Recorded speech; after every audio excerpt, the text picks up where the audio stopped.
سلام، من امیرحسین تقی‌زاده هستم و اینجا فروشگاه ما با سیستمه. امروز اومدیم با یه پخش محبوب و عاشقان پاینر، پخشی نیست جز پخش 9450 پاینر. امروز اومدیم با هم یکم بررسی کنیم ببینیم چیا داره و چیا نداره و داخل فروشگاه ما برای چی اومده و برای چه کاری اومده بود که برای چه کاری انجام بدیم. با ما همراه باشید. پخش 9450 اینجا داریم که داخل فروشگاه ما اومده بودن تا بلوتوث خور بشن به صورت فابریکی.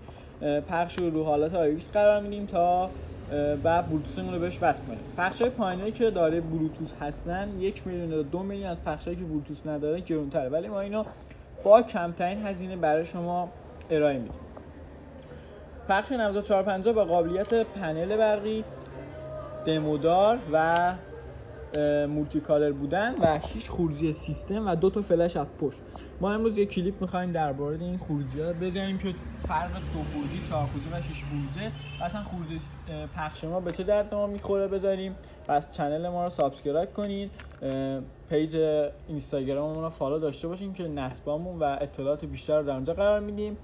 اگه خوشتون اومد نظراتتون برام کامنت کنین. اگه از این بلوتوث‌ها برای پخشتون می‌خواید، فرق نمی‌کنه پاینر باشه یا هر پخشی باشه، میتونین دایرکت اینستاگراممون پیام بدین، جهت اطلاعات بیشتر ما به شما ارائه بدیم.